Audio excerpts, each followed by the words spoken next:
नमस्कार, मैं हूँ नई दिल्ली के महाराष्ट्र भवन में और हमारे साथ हैं पंकज नंदा जी, जो कि महादेव सेना के राष्ट्रीय अध्यक्ष हैं और कहीं ना कहीं रिपब्लिकन पार्टी ऑफ इंडिया को जो है समर्थन दे रहे हैं। आज यहाँ पर बहुत बड़ा प्रोग्राम भी रखा गया है।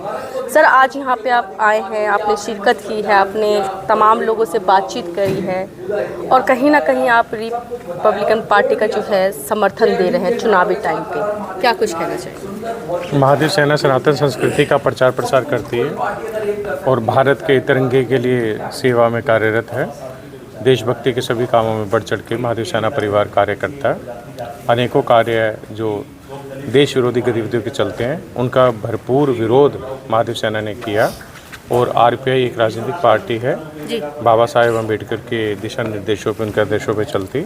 और माननीय रामदास अठावले जी, राज्य केंद्रीय मंत्री सोशल जस्टिस एम्पावरमेंट के, इस पार्टी के अंदर जो उसके राष्ट्रीय अध्यक्ष हैं, तो उनकी अध्यक्षता में महादेव सेना हिंदू युवा संगठन मिलकर के उनके आदर्शों को आगे बढ़ाएगी। दिल्ली के अंदर जिस प्रकार से कोई भी पार्टी इस समय इस भ्रष्टाचार को ख़त्म नहीं कर पा रही है और दिल्ली के लोगों की भरपूर समस्याएं हैं, लोग त्राही त्राही कर रहे हैं झूठे वादों से, तो उसका तोड़ निकालने के लिए महादेव सेना आरपीआई के साथ एक ताकत के साथ उभरेगी और दिल्ली वासियों को एक राहत, एक चैन, एक सुख की सांस देने में कामयाब रहेगी। लेकिन जहां देखा जाए दिल्ली में विपक्ष कहीं ना कहीं मजबूत अपने आप को बोलता है, क्या लगता है कि पार्टी उनके ऊपर हावी हो पाएगी? मतलब क्या उनको मात दे पाएगी चुनावी टाइम? जब अच्छा कार्य करेंगे, लोगों के लिए अच्छी सोच रखेंगे, लोगों का समर्थन होगा तो मात क्यों नहीं दे पाएंगे। जनाधार से सबको मात दी जा सकती है। एक अच्छी समझ लेकर के, समावेश लेकर के कि हम सब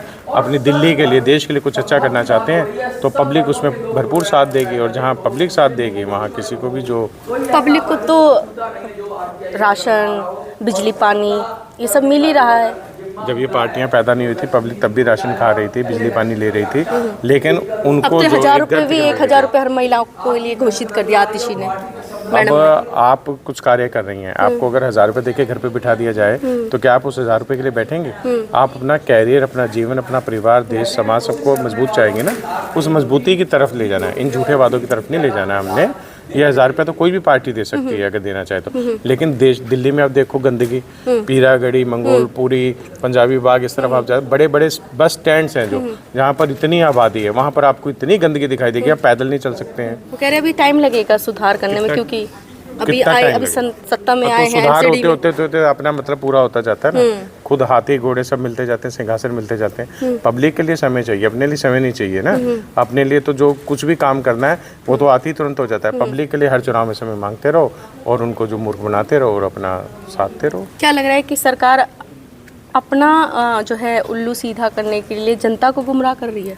देखिए, तभी तो महादेव सेना भी इस राजनीतिक पार्टी के समर्थन में आई है कि दिल्ली के लिए हमने कुछ करना है। आजकल हर व्यक्ति इस बात को समझ रहा है कि सिर्फ सरकार इतने झूठे वादे करती है और कि ये उस स्कूल के अंदर इन्होंने पीएचडी की है कि आपको पूरे वर्ल्ड के अंदर स्कूल हमें नहीं मिला था जिसमें से पढ़ के आगे इतने झूठे वादे कर रहे हैं। कह रहे पहले से अच्छे हो गए स्कूल, टीचर्स अच्छा पढ़ा रहे हैं, तो वो जब जिस चीज़ के अंदर प्राइवेट वाले भी सरकारी में आ रहे हैं पढ़ने बच्चे। आप बता लो कौन से प्राइवेट के बच्चे सरकार, पहले उन्हीं से पूछ लो उनके बच्चे सरकारी स्कूल में पढ़ रहे हैं। उनके अगर पढ़ चुके हैं तो उनके जो कार्यकर्ता, जो मंत्री, जो है, जो उनके अफसर हैं, दिल्ली सरकार के जो अफसर, उनके बच्चे पढ़ रहे हैं। ये सब बेकार की बात है, इनमें कुछ नहीं रखा। जनता आपको देख और सुन रही है, क्या मैसेज रहेगा? अच्छा काम करना चाहिए, जनता की भलाई होनी चाहिए, इतना झूठ नहीं बोलना चाहिए। देश अपना है, राज्य अपना है, उसकी तरक्की के लिए कुछ करो, फिर अपने लिए कुछ करने की इच्छा है तो करते रहो, लेकिन ये नहीं कि देश को बेच दो, दिल्ली को बेच दो और अपने लिए सब कुछ करते रहो। ठीक, धन्यवाद।